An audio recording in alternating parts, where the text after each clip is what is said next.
बाबर और आपकी राइवलरी काफ़ी लोग फैंस बहुत पसंद करते हैं, जिस तरह आप दोनों का कंपटीशन होता है, क्योंकि दोनों ही ए लेवल की गेम खेलते हैं। तो आज उस कंपटीशन को आपने कितना एंजॉय किया, और बाबर और आपके दरमियान क्या बातचीत हो रही थी जब वो बैटिंग कर रहे थे?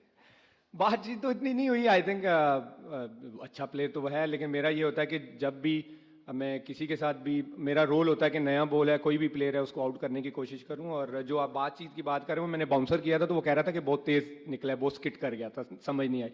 तो आई थिंक उसने भी बहुत अच्छी इनिंग खेली है। और जहां पे उसकी विकेट गिरी, और जैसे मैंने पहले कहा कि कैडमोर की विकेट गिरी है, वो टर्निंग पॉइंट था। कोई भी विकेट हो, 200 चेस करना it's not a easy target. और हमारा प्लान यही था कि विकेट जो हमसे डिमांड कर रहा है, हम उस हिसाब से बॉलिंग करें। और स्पेशली हमें पता था कि अगर डेथ पे 10 रन्स की एवरेज होगी तो वो इजी नहीं होगा। और लेकिन आई थिंक स्पेशली क्रेडिट जाता है इब्रार को, जिस तरह उसने मिडल्स में 2 विकेटें एक ही ओवर में ली, कैडमोर और बाबर की। I think that was a turning point. आपने रिटायरमेंट ले चुके हैं, अपने क्राउड में आते हैं, लेकिन फिर भी आमिर आमिर के नारे लग रहे होते हैं, और आमिर उसी तरह परफॉर्मेंस देता है जिससे आज से 10 साल पहले परफॉर्मेंस देता था। तो क्या दिल में ख्याल आते हैं कि अब वापस इस कंट्री के लिए खेलना चाहता हूँ, या यही अवाम दोबारा आमिर आमिर के पीएसएल नारे तक रहे लगाए? तो अच्छा है। नहीं देखिए, फैंस का तो आई थिंक आप जितना शुक्रिया अदा करें कम है, उनका प्यार है और रिस्पेक्ट देते हैं। लेकिन मेरा यही होता है कि मैं जिस टीम से भी खेलूं, परफॉर्म करने की कोशिश करूं। और ये आई थिंक पीएसएल मेरे लिए बहुत स्पेशल है, क्योंकि नदीम भाई ने जितने प्यार और यकीन के साथ मुझे कोयटा के लिए लिया है, मैं चाहता हूं कि उनका प्यार है, जो यकीन है, उस पर मैं पूरा उतरूं और अच्छा परफॉर्म करूं कोयटा के लिए। आमिर, कराची किंग्स से कोयटा ग्लैडिएटर का सफर, क्या डिफरेंस लगा आज कोयटा ग्लैडिएटर्स को रिप्रेजेंट करके?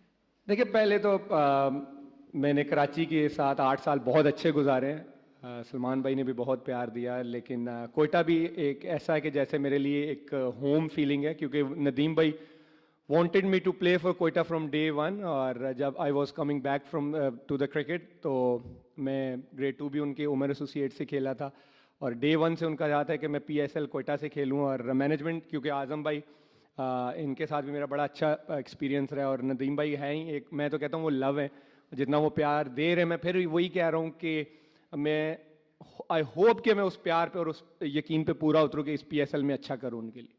आमिर सर, विव ने आपकी तारीफ की थी कि आमिर का जो एक्सपीरियंस है उनके पास, उसका कोई नेमल बदल नहीं है। देखिए, पहले तो कोई भी आपके लिए कोई बड़ा प्लेयर मार्क्स देता है तो आपके लिए एक प्राउड मोमेंट होता है, और he is legend, everybody knows. यहाँ पर हम देख रहे हैं कि हाई स्कोरिंग मैचेस हो रहे हैं, तो बॉलर्स को कितनी डिफिकल्टीज होती है बैट्समैन को बॉलिंग कराते हुए? पाकिस्तान की हम पाकिस्तान में क्रिकेट खेलते हैं, हमें पता है कि यहाँ पे हाई स्कोरिंग गेम्स होंगे।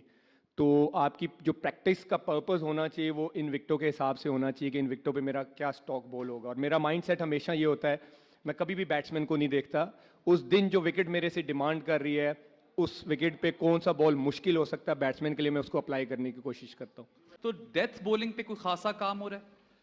देखिए, मेरे ख्याल में जो डेथ बॉलिंग होती है, हमेशा आप अपनी फील्ड के हिसाब से करते हो बॉलिंग। और मैं जो डेथ बॉलिंग हमेशा करता हूँ, मैं अपने लिए ऑप्शन रखता हूँ कि मेरे पास 2 से 3 बॉलें जो ऑप्शन में हों, क्योंकि एंड पे अगर आपके सामने सेट बैट्समैन खेल रहे हो तो हाफ वॉली को वो नहीं छोड़ते। तो मैं हमेशा अपनी फील्ड को एडजस्ट करने की कोशिश करता हूँ कि मेरा जो फील्ड है उसको यूज करूँ, मैं उस हिसाब से बॉल करूँ। पाकिस्तान पीएसएल मूव होती है तो वो लैग कर रहे थे अपने बॉलिंग कम्बिनेशन से। क्या जो अब बॉलिंग कम्बिनेशन इस सीजन में बना है, आप सोचते हैं कि इस बॉलिंग कम्बिनेशन के साथ आप पीएसएल चैंपियन बन सकते हैं? मुझे लगता है कि अगर आप किसी भी टीम से पूछेंगे, ये वन ऑफ द बेस्ट, अगर पीएसएल की टीम का बॉलिंग अटैक आप देखिए, एक्सपीरियंस के हिसाब से भी हसनैन इंटरनेशनल प्लेयर हैं, Mohammad Waseem junior he still playing for Pakistan, Aqeel Hussain, फिर मैं, फिर इब्रार। तो आई थिंक हमारे पास कोई एक्सक्यूज़ नहीं है। और बॉलिंग यूनिट अगर आप एज अ बॉलिंग यूनिट बात करें तो आई थिंक कोयटा की one of the best bowling है।